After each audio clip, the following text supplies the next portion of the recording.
Takshashila Gurukul channel में आपका स्वागत है। अगर आपने अभी तक हमारे चैनल को सब्सक्राइब नहीं किया है तो कृपया तुरंत सब्सक्राइब करें, घंटी का बटन दबाएं और अपनी टिप्पणियां और प्रतिक्रियाएं लिखें। अपने दोस्तों के साथ ज्यादा से ज्यादा शेयर करें। हम ऑनलाइन कुंडलिनी राजयोग दीक्षा और 6 महीने में कुंडली सक्रियण प्रदान करते हैं। 6. जीवन की एकता का लक्षण। ईशा पर प्रसन्न हुए षण्मुख ने बिना वाणी के श्रुति वाणी सुनी। दोनों जीवेशाई के आनंद से भर गए। ईशा ने उसी दिन की श्रुति के अनुसार षण्मुख को जीवन के स्वरूप के लक्षण और दोनों की एकता प्रसन्नतापूर्वक समझाए।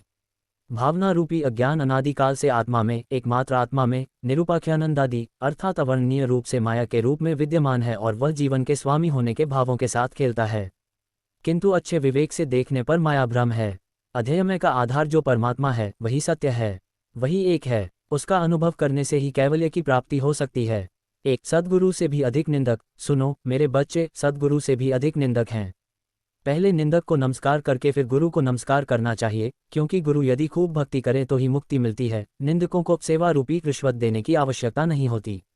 वे दयालु हैं, शुभ दिन न देखकर मुक्ति देने वाले हैं। केवल सद्गुरु ही शुद्ध दिन खोजकर मुक्त कर देते हैं।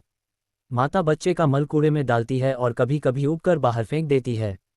साधु बालक के समान होते हैं, निंदक माता पिता से भी बढ़कर होते हैं। वे अपनी जीभ से उबे बिना ही संतों और सत्पुरुषों के मल औपचारिकता को अपने मुख से मधु बना लेते हैं। इसलिए निंदक माता से भी अधिक दयालु होते हैं।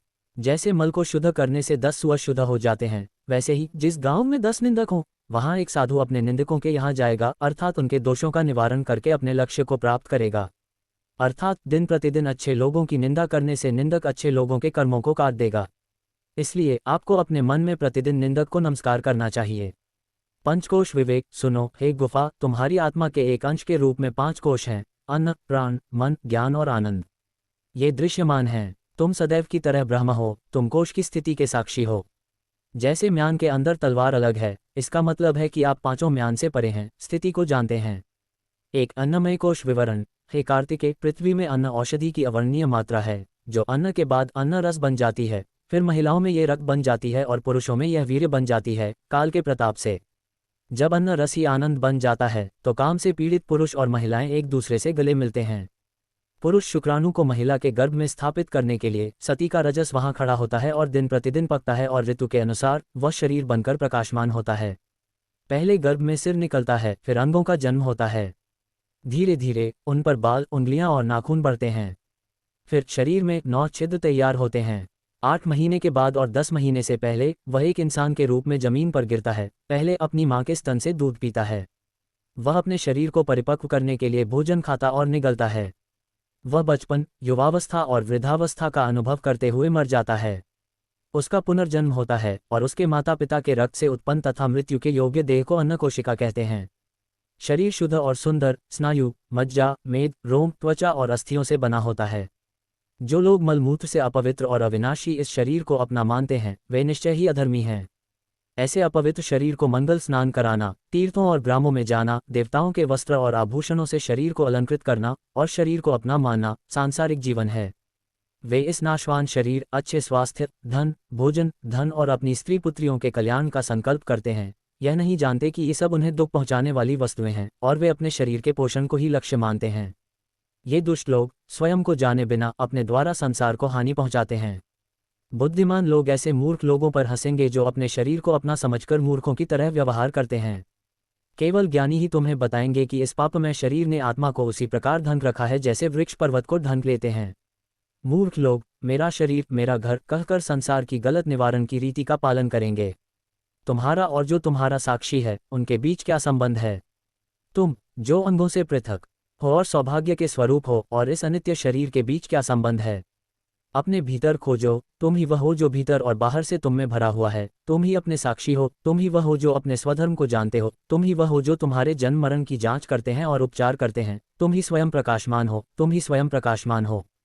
खाया जाने वाला शरीर भोजन शरीर की कोशिका नहीं है, शरीर स्वप्न रूप मवाद है और देने वाला मुक्त है। 17 दुर्बल श्रुति द्वारा अन्न को ब्रह्म कहने का खंडन। चून की जीवन अन्न से ही उत्पन्न होता है, और अन्न का सेवन करता है तथा अन्न के उगने वाली पृथ्वी में ही नष्ट हो जाता है। इसलिए दुर्बल श्रुति कह सकती है कि अन्न ब्रह्म है, परंतु ये कथन अनुभव से परे है। यदि अन्न को ब्रह्म कहा जाए तो अभी खाया हुआ अन्न एक घड़ी में ही खराब हो जाएगा। योगी जन समाधि में अन्न को भूल गए हैं। ऐसी स्थिति में अन्न की क्या प्रतिष्ठा है? आप ही बताइए। आप ब्रह्म हैं, अन्न में ब्रह्म नहीं है, ब्रह्म आप में है। अतः जिस शरीर को अन्न का एक कोश माना जाता है वह आत्मा नहीं है, आप नहीं। शरीर उत्पत्ति और विनाश के अधीन है, आत्मा अविनाशी है, शरीर के स्वरों और भावों के परिवर्तनों की साक्षी है, नित्य मुक्त है। यदि आप छल से कहते हैं कि शरीर ब्रह्म है तो यह अनुभूति उस समय कहाँ थी जब ब्रह्म ज्ञानी शरीर और मन का व्यापार भूलकर प्रारंभिक अवस्था में संपूर्ण ब्रह्म हो गए थे। यदि अन्न ब्रह्म है तो ब्रह्म का नाश भी होना था। अन्न कोश ही विद्या में शरीर बन गया है। आप केवल ये तर्क क्यों देते हैं कि यह कोश ब्रह्म है? चारवाक धर्म का खंडन 23 प्राणमय कोश का वर्णन। प्राणमय कोश 5 कर्मेंद्रियों और 5 प्राण वायुओं से भरा हुआ है। ये वायुएं अन्न पान को पचाती हैं और अन्न के रस को विभाजित करती हैं, जिससे शरीर उनका सेवन करके बल प्राप्त करता है। जो अज्ञानी प्राणी ऐसे प्राण को ही आत्मा समझते हैं और प्राण का पोषण करते हैं, उन पर ज्ञानीजन हंसते हैं। दुर्बल श्रुतियां प्राण के तत्व की ही प्रशंसा करते हुए कहती हैं, प्राण ही 5 तत्व, भौतिक वस्तुएं, संसार की दिशाएं, बादलों का गर्जन, भूत प्रेत, मंत्र और औषधियां हैं।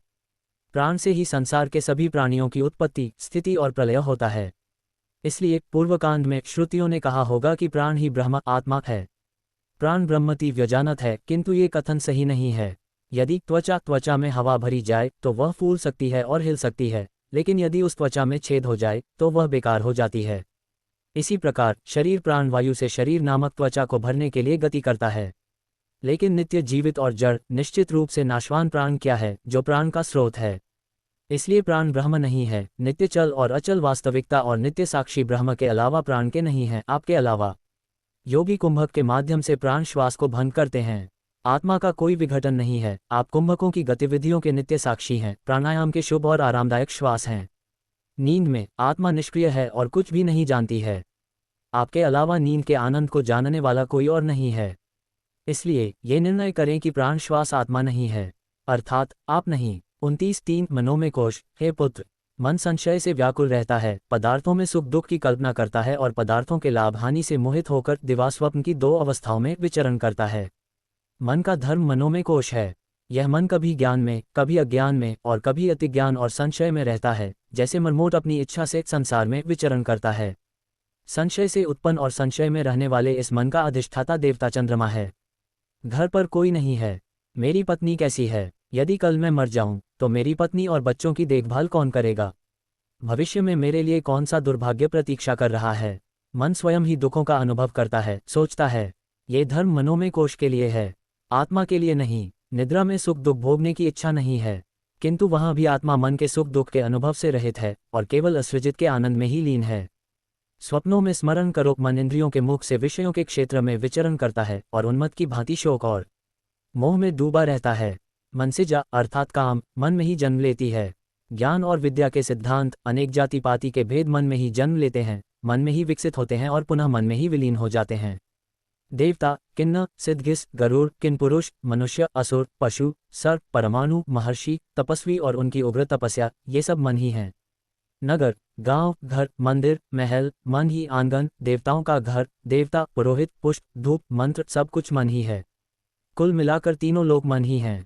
श्रुति में उल्लेख है कि मन ही ब्रह्म है, ताकि मन के विचारों का दायरा पूर्ण हो सके।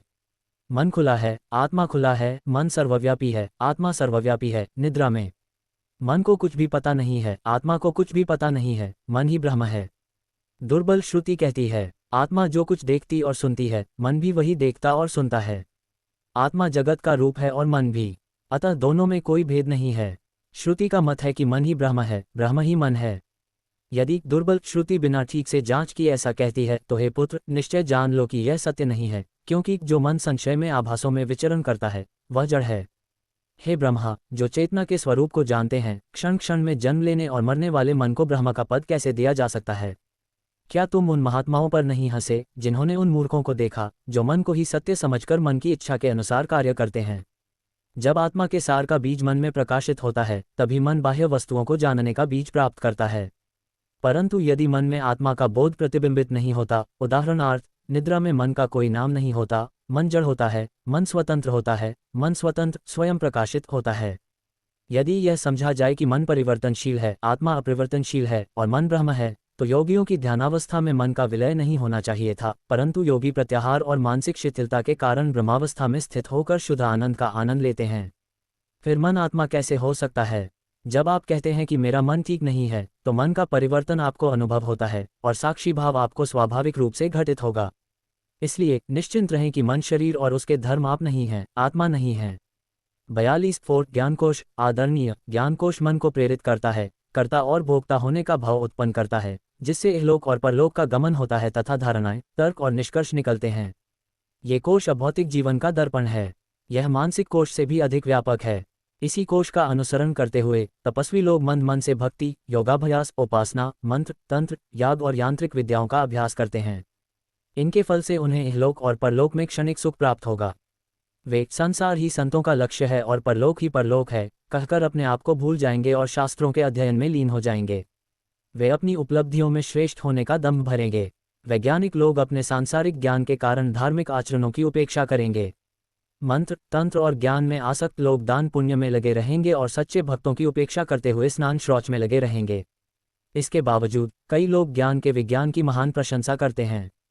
विज्ञान बॉक्स का कार्य क्षेत्र बुद्धि से सुंदर घरों का निर्माण करना, परिकल्पनाओं पर विचार करना, मन में संदेह होने पर मन को सही करना और सिखाना। अगर कोई कहता है कि कुछ आपके लिए उपयुक्त नहीं है, तो विनम्रतापूर्वक सहमत होना, इसे सुनना और यह सुनकर खुश होना कि आपका पुण्य महान है। जब मन में नहीं नहीं का संदेह आता है, तो सही बात का संकेत करना आदि विज्ञान बॉक्स में शामिल हैं। विज्ञान बॉक्स चिदाभास के जीवन के प्रति भक्ति के क्रमिक प्रवाह के लिए एक दर्पण है। विज्ञान ब्रह्म नामक श्रुति का विवेक है। परमाणु, महान त्रिमूर्ति, इंद्र के देवता, बाघ, भेड़िया, भालू, पक्षी, जानवर, पहाड़, झील, पृथ्वी के भविष्य, गांव, पानी, निवात की गुफा, शांत जंगल, पृथ्वी, उज्ज्वल हवा और आकाश, चंद्रमा का विज्ञान, ये सभी चीजें विज्ञान के कोश में निहित हैं। विज्ञान सार है, रहस्य है। ज्ञान की वही 3 शक्तियां हैं, वही सत्य है, वही 3 गुण हैं। सनकादि मुनियों का समूह, कैलाश, वैकुंठ, वही यम है, वही आसन है, वही अष्टांग योग है। इस प्रकार श्रुतियां कहती हैं कि विज्ञान ब्रह्म है। विज्ञान छाता है, पालकी है, तलवार है, खंजर है, फूल, डोरी, बाण, तुरई, आसपास के आभूषण, वीणा, मृदंग, चित्रकला, ये सभी विज्ञान के म्यान के दायरे में हैं। इसलिए कमजोर श्रुतियां कहती हैं कि विज्ञान ब्रह्म है। लेकिन इस मान्यता को अस्वीकार कर दिया जाता है, क्योंकि क्षणभंगुर विज्ञान जड़ है। यह आत्मा द्वारा लीन होकर बाह्य वस्तुओं का ज्ञान है। स्वयं प्रकाशित आत्मा की प्रतिष्ठा जड़ मन के लिए है। विज्ञान भ्रम, मिथक, माया है, कल्पना है, अपना है। ऐसे जड़ मन और जड़ आत्मा के बीच क्या संबंध है? बुद्धि सेवक के समान है और ब्रह्म आत्मा राजा के समान है। सेवक का भय स्वामी का नहीं, बुद्धि कर्म के अधीन है, पराई शक्ति और भय से परिपूर्ण है।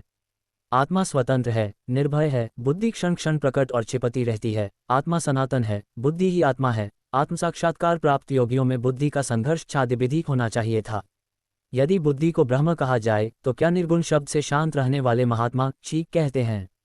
जब सूर्य दर्पण में चमकता है, तो वह दर्पण भी सूर्य के समान चमकता है और उसके शरीर से परावर्तित किरणें वस्तुओं को तुरंत प्रकाशित कर सकती हैं। उसी प्रकार आत्मा बुद्धि में है।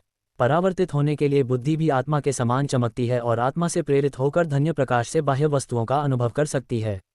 लेकिन जैसे सूर्य दर्पण के लिए उपयुक्त नहीं है, वैसे ही बुद्धि भी आत्मा के अपने तेज के आनंद में कभी नहीं हो सकती। जैसे दर्पण अपना मुख देखने का साधन है, जैसे राजा के समक्ष मंत्री अच्छी सलाह देता है, वैसे ही शुद्ध बुद्धि आत्मा के लिए अपने स्वरूप का स्मरण करने का साधन है। हे मेरे पुत्र, यह मत जानो कि ज्ञान तुम हो, बल्कि यह निश्चय करो कि मैं ब्रह्म हूँ। 56 आनंदमय कोश। हे गुफा, प्राण, मन और ज्ञान रूपी 3 कोश, जिनका अब तक वर्णन किया गया है, मिलकर सूक्ष्म शरीर का निर्माण करते हैं। यह अज्ञान का कार्य है जो जीव के अंतःकरण के रूप में विद्यमान है। मन, बुद्धि और अहंकार अंतःकरण के अंग या व्यक्ति हैं। मन, बुद्धि और अहंकार अंतःकरण के अंग या व्यक्ति हैं। मन, बुद्धि और अहंकार अंतःकरण के अंग या व्यक्ति हैं।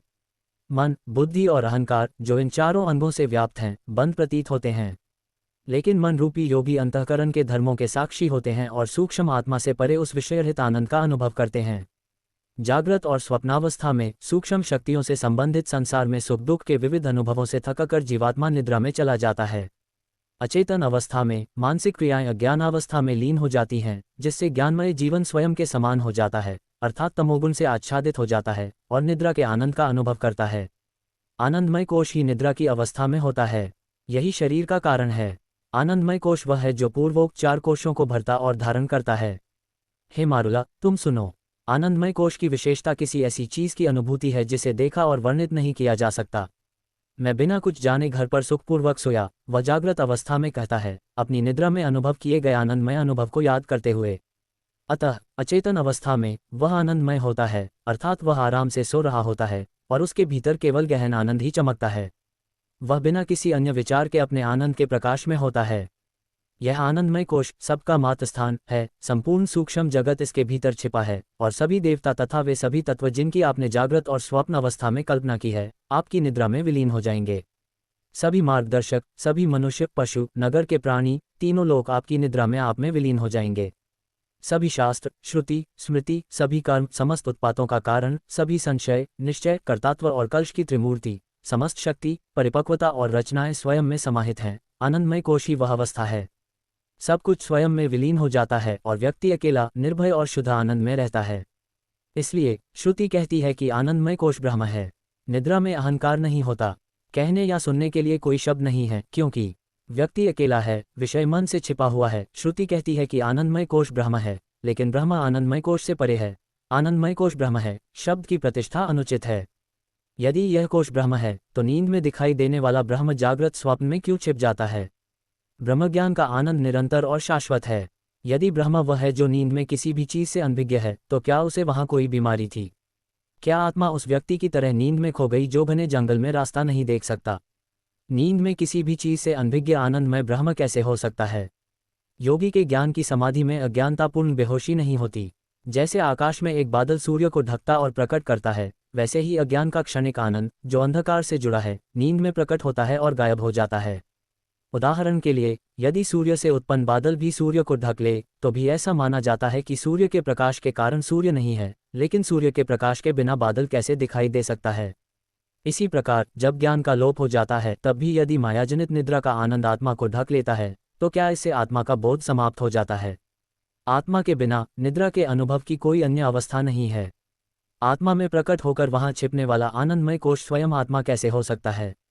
उदाहरण के लिए, यदि अग्नि में उत्पन्न धुआं भी अग्नि को स्वयं प्रकट नहीं करता है, तो हे गुफा, यदि तुम्हारी नींव पर उत्पन्न आनंदमय कोश भी तुम्हें ढक लेता है, तो भी अग्नि को धुएं का संग नहीं होता। तुम जो चिंता से मुक्त हो, इस कोश का संग नहीं करते, निश्चय जान लो कि तुम शंकर हो, जिसकी मुट्ठी में माया है। उदाहरण के लिए, जैसे राहु सूर्य को ग्रहण के दौरान ढक लेता है, वैसे ही राहु की चिंता का रवि पर थोड़ा सा भी प्रभाव नहीं पड़ता है। भले ही नींद का अंधेरा आत्मा को अस्पष्ट कर दे, जो हर समय कर्म के कारण खुशी के अवतार के रूप में चमकता है, आत्मा अंधेरे और नींद के सुख के सहयोग के बिना शुद्ध शाश्वत आनंद के साथ चमकती है। जागृत और स्वप्न का बोध अलग अलग हैं।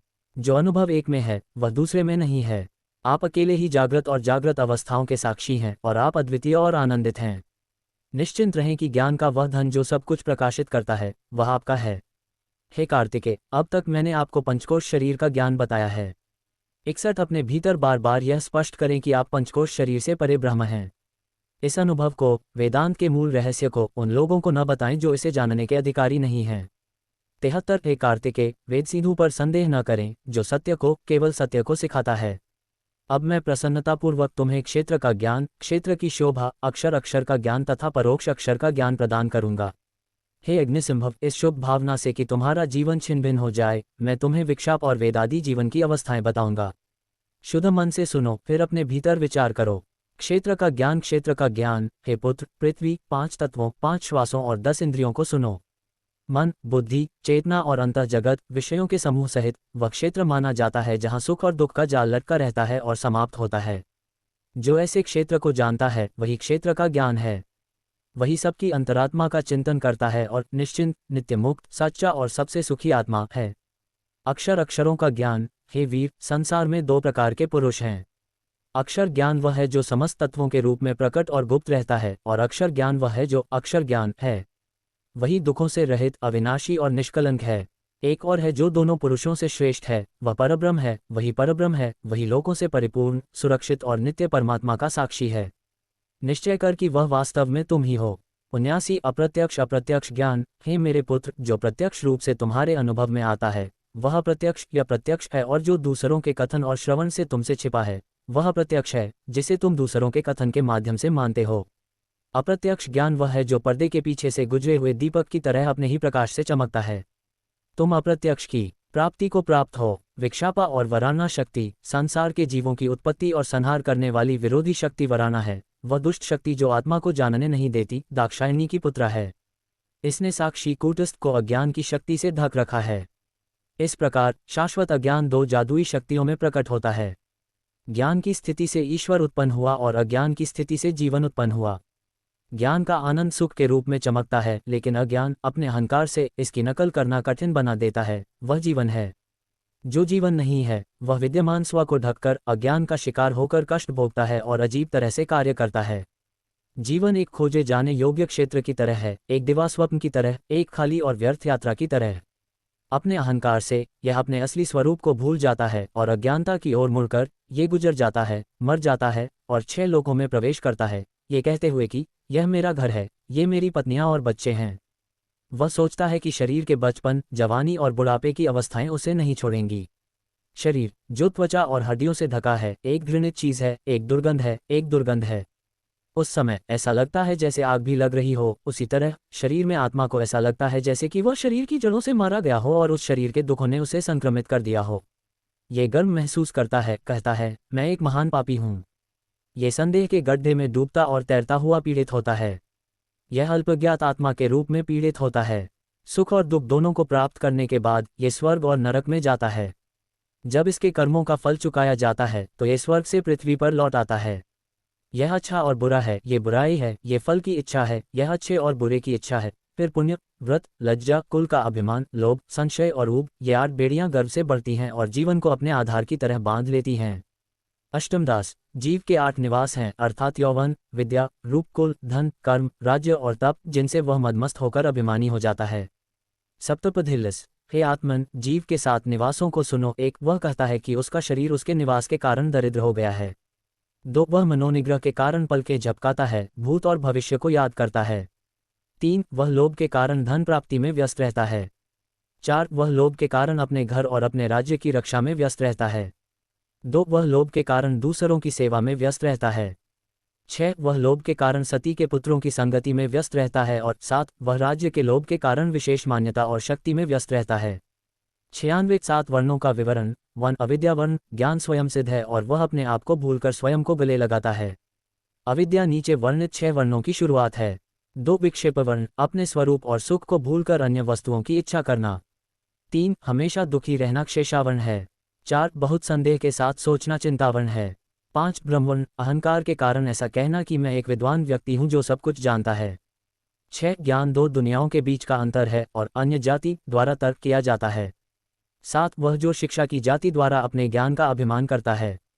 8 तत्व और उनके प्रभाव से उत्पन्न होने वाले जीवन के धर्म हैं। पृथ्वी, जल, अग्नि, वायु, आकाश, सूर्य, चंद्रमा और सभी जीवित प्राणी 8 तत्व ईश्वर के 8 तत्व हैं। पृथ्वी का प्रभाव जितना जीवन को मिलता है, शरीर उतना ही बढ़ता है। जीव जल में आसक्त हो जाता है और संसार में रुचि लेने लगता है।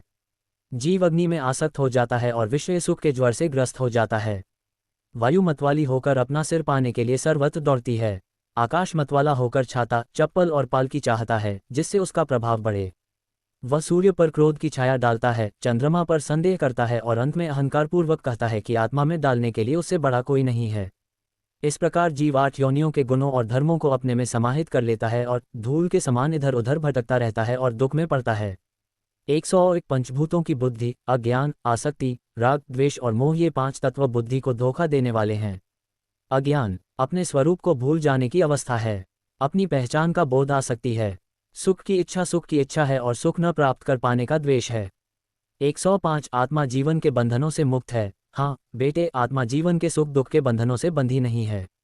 जैसे जल के स्पंदन जल में उगते सूर्य के प्रतिबिंब पर लगते प्रतीत होते हैं, क्या वह उन स्पंदनों का अनुभव करता है? उसी प्रकार आत्मा अनासक्त है और जीवन के कर्मों के बंधनों से मुक्त है। वह खुले में है, वह सर्वत्र भरा हुआ है, परंतु वह घड़े के निकट नहीं आता। इसी प्रकार यद्यपि आत्मा तितली से लेकर ब्रह्मा तक सभी शरीरों में विद्यमान है, फिर भी वह किसी भी शरीर से आसक्त नहीं होती, शरीर के परिवर्तनों से प्रभावित नहीं होती, अपितु अपनी ही प्रभा से नित्य और अखंडित चमकती रहती है। यदि घड़ा टूट भी जाए तो भी उसके भीतर का स्थान अक्षुण्ण रहता है। शरीर घड़े के समान है, आत्मा आकाश के समान है। यदि आत्मा विभिन्न योनियों में जन्म मरण से ग्रस्त हो तो भी जो आत्मा उनमें शरण लेती है वह अनासक्त रहती है। यदि वह लिंगों से बंधी भी हो तो भी शुद्ध आत्मा नित्य मुक्त और अखंड है। 108 लिंग सूक्ष्म शरीर की व्याख्या। मैंने तुमसे पहले कहा है कि आत्मा के 3 शरीर हैं, अर्थात स्थूल, सूक्ष्म और कारण। स्थूल शरीर में 25 तत्व होते हैं। लिंग शरीर में 17 तत्व होते हैं। वे हैं 10 इंद्रियां, 5 प्राण, मन और अहंकार। हे वीर, सुनो, शरीर की उत्पत्ति इसलिए हुई क्योंकि मन के सूक्ष्म रूप और आत्मा के सूक्ष्म रूप के सूक्ष्म तत्व आत्मा के तेज से सुखपूर्वक चमक रहे थे। सूक्ष्म शरीर आत्मा का कारण है और निवास स्थान भगवान का कारण है। एक छद्म व्यक्ति की तरह आत्मा जन्म जन्मांतरों में कई प्रकार के शरीर धारण करती है। ये कामुक शरीर द्वारा अनुभव किए जाने वाले सुख और दुखों को भोगने का दिखावा करती है। योनि के भ्रम से धोखा खाकर यह उसके मार्गदर्शन में संसार के नाटक में नाचती नाचती है और दुखी होती है। सुख का रूप भूल जाता है कि वह स्वयं है और आत्मा कहती है कि तीनों शरीरों का क्लेश उस पर आ पड़ा है। ब्रह्मांड का शरीर उसी तरह ढका हुआ है जैसे धुआं अग्नि को और केतु सूर्य को, इसलिए आत्मा, विश्व प्रसिद्ध आत्मा, जागृत अवस्था में अपने साथ व्यवहार करती है।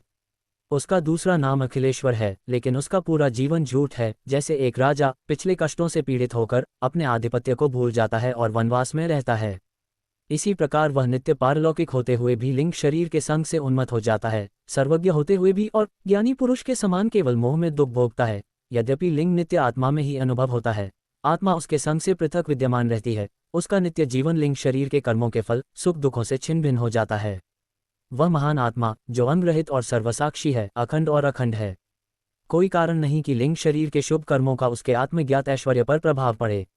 जैसे पुण्यात्मा को लगता है कि दुष्ट संगति के कारण उसे हानि हुई है, वैसे ही मूर्तिमान परमात्मा को भी शरीर के संग से ही जीवन का अनुभव होता है। परंतु आत्मा को शुभ का चिंतन करने के लिए शरीर का संग कभी नहीं करना पड़ता। शरीर के सुख दुखों का स्पर्श करने वाला परमात्मा शरीर के सुख दुखों को प्रकाशित करता है। 115 जहाँ जल है वहाँ चंद्रमा चमकता है। जब जल सूख जाता है तब चंद्रमा आकाश में रहता है। आत्मा, जिसे कल्याणकारी चेतना कहा जाता है, शरीर में प्रकट होती है। जैसे ही विचार के कारण शरीर मिथ्या हो जाता है, आत्मा निर्लिप्त हो जाती है। जब दृश्य शरीर लुप्त हो जाता है, उदाहरण के लिए निद्रा में केवल एक शाश्वत आत्मा ही शेष रहती है। वह शरीर में चमकती है और शरीर का प्राण बन जाती है। जब लिंग का शरीर नष्ट हो जाता है तो प्राण शक्ति लुप्त हो जाती है और केवल विश्वात्मा ही शेष रह जाती है। उदाहरण के लिए, जब बादल सूर्य को ढक लेते हैं तो वे कहते हैं कि सूर्य का अस्तित्व नहीं है उसके प्रकाश के कारण। लेकिन क्या सूर्य नहीं है? नहीं। इसी प्रकार जब आत्मा से आत्मा छिप जाती है तो वे कहते हैं आत्मा नहीं है, आत्मा दिखाई नहीं देती, आत्मा बंधी हुई है। वे आंखों से हाथ छिपा लेते हैं और कहते हैं सूर्य अस्त हो गया है। जब आत्मा का अज्ञान अहंकार छिप जाता है तो क्या आत्मा का अस्तित्व नहीं रहता? जान लो कि ये शब्द धूल खाने वालों के शब्द हैं। क्या आत्मा ही पूर्ण पुरुष है? वह कौन है जो एक आयामी द्वारा तिरस्कृत है? यदि वह पहले अपने वास्तविक स्वरूप को भूल जाता है और फिर कहता है कि गुरु के सानिध्य में उसने स्वयं को जान लिया है, तो उस आत्मा में जागरूकता और विस्मृति दोनों होनी चाहिए। काम का जादू इस प्रकार है, अपने मन में समझें, यदि आप जानते हैं कि आप बिना किसी अंतर के परमात्मा हैं तो आप परमात्मा बन जाते हैं। जब आप पहले यह नहीं जानते थे तो आप क्या थे? क्या ज्ञान में 2 आत्मा हैं और अज्ञान में 2? ज्ञान और अज्ञान दोनों में वही पूर्ण और प्रकाशमान है। निश्चय रखो कि ज्ञान और अज्ञान कारण धर्म हैं। 121 ईश्वर के स्वरूप का निश्चय। मैं तुम्हें श्रुति का सही मत बताता हूँ, बिना किसी भेद के पूछो। एक आत्मा ज्ञान के अभ्यास से ईश्वर बन गया। मैं जो सत्य कथन कह रहा हूँ उसमें तर्क के लिए कोई स्थान नहीं है। ब्रह्मा, विष्णु, रुद्र, सदाशिव सभी ने स्वयं को सृष्टि, अस्तित्व, प्रलय और मोक्ष प्राप्ति का एकमात्र कारण माना है।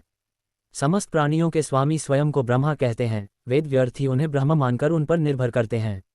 ईश्वर के वास्तविक स्वरूप को पूछो, वे सर्वव्यापी हैं, समस्त लोक उनमें निवास करते हैं। विभिन्न लोक उनके अंग हैं, मनुष्य, पशु, इंद्र और सभी जीव उन्हीं पर निर्भर हैं। वे जगत के स्वामी हैं। पद के भेद से ईश्वर उन 2 सगुण देवताओं, विराट और स्वराट, से भी बड़े हैं, जो उनमें प्रकट और अदृश्य होते हैं।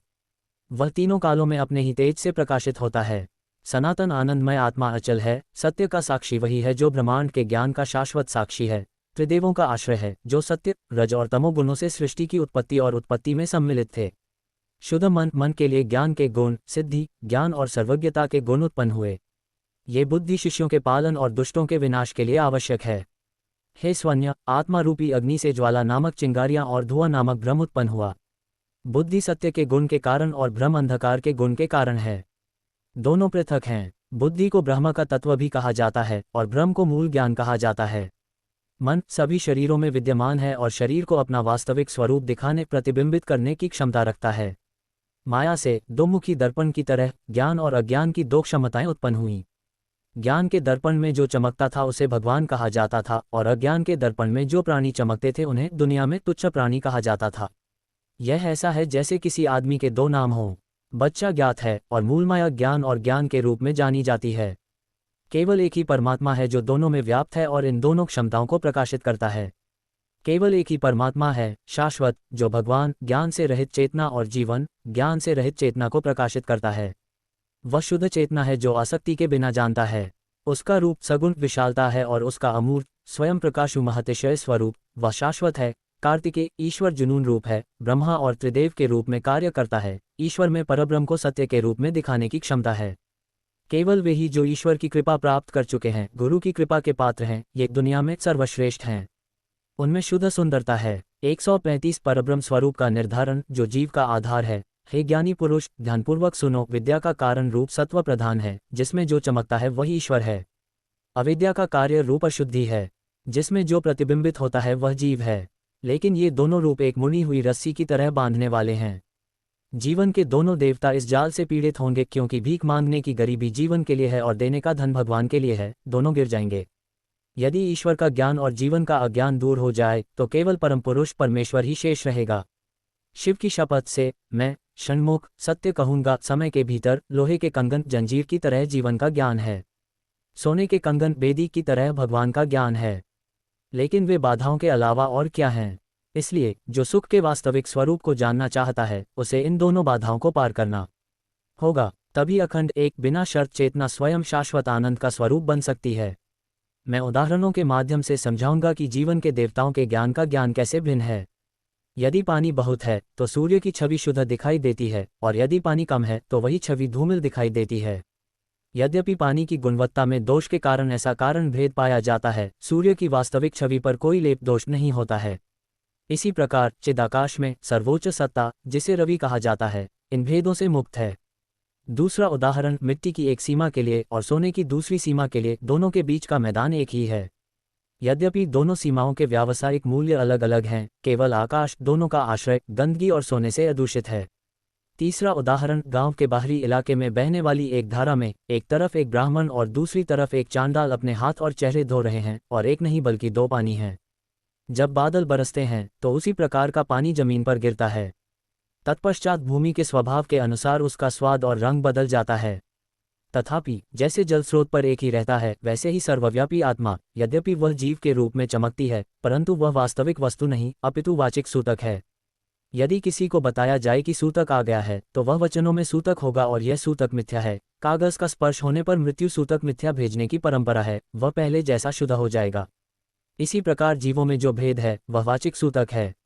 वाचिक औपचारिक भेदों को इस तथ्य से भ्रमित नहीं करना चाहिए कि परम ब्रह्म उपाधिहार स्वाभाविक रूप से अखंड नित्य परिपूर्ण है। 143 तत्वमसी महावाक्य की व्याख्या। बेटा, सामवेद में दिए गए तत्वमसी कथन को ध्यानपूर्वक सुनो। तत् का अर्थ है वह परमात्मा, त्वम का अर्थ है तुम, असी का अर्थ है कि तुम हो। वास्तव में परमात्मा और तुम एक ही हो, ऐसा श्रुति का मत है। दुख, मोह, जन्म और मृत्यु से युक्त ये शारीरिक घटनाएं ही तत्शब्द का शाब्दिक अर्थ या व्यवहारिक रूप से मुख्य अर्थ हैं। तत्शब्द का शाब्दिक अर्थ यह सोचना है कि बाह्य जगत में अनेक रूपों वाले जगत के लिए एक जगदीश है। जो तपस्वी तत्व से संतुष्ट है उसे इन दोनों शब्दों के शाब्दिक अर्थ में प्रतीत होने वाले विरोधाभासों को दूर करके असी शब्द का अर्थ समझना चाहिए, जो विरोधाभासहीन और अनुत्पन्न है, एकत्व का उपदेश देता है। औपचारिक दृष्टिकोण से प्रकट होने वाले जीवन तत्व त्वम और शिव तत्व तत् के भेद को मिथ्या मानकर अस्वीकार कर दिया जाता है, और असी शब्द शिव सत्ताओं की एकता का उपदेश देता है। प्रतीत होने वाले अनेकत्व में एकत्व का उपदेश देने वाला असी शब्द उत्पत्ति का अधिष्ठाता या दैत्यों का भक्षक माना जाता है। जो परम पुरुष इस महाशब्द के परमार्थ को अपने शुद्ध हृदय में खोजी बुद्धि से समझ लेता है, वह शुद्ध ब्रह्म नित्य आनंदमय पूर्ण और निर्मल हो जाता है। शिव सत्ताओं में केवल शब्दों का ही भेद है, वस्तुतः कोई भेद नहीं है। ब्रह्म एक ही है। पाप पुण्य बंधन मोक्ष शब्दों से ही उत्पन्न हुए हैं। मनुष्य पहले ब्रह्मचारी होता है, बीच में वह संसारी होता है, फिर सन्यासी, और यदि वह स्वयं को एक ब्रह्म जीवित शिव कहता है तो क्या उस एक में कोई और है? दो शब्द बहुत मिथ्या है और आत्मा दो चीजों से बंधी है। ज्ञान और अज्ञान की शक्तियों के संयोग से जीव शिव नाम की उत्पत्ति होती है और वह मोक्ष और बंधन रूपी मनोवांछित फलों का भोग करता है। परंतु केवल एक ही शुभ आत्मा है जो दोनों शक्तियों का आश्रय है और उसमें कोई विघ्न नहीं है। वह अखंड, अविनाशी, अपरिवर्तनीय और अबाधित है। वह परब्रह्म है जो आकाश के समान विशाल है। एकतव गुरु का दृष्टांत 1। यदि सूर्य की छवि गंदे जल और स्वच्छ जल में चमकती है, तो क्या गंदे जल का अनिष्ट और स्वच्छ जल का सुख उस सूर्य की छवि से जुड़ा है? अन्य विद्याओं में आत्मा चमकती है और वर्णों के सुख नित्य शुद्ध और अनासक्त आत्मा से संबंधित हैं। 151।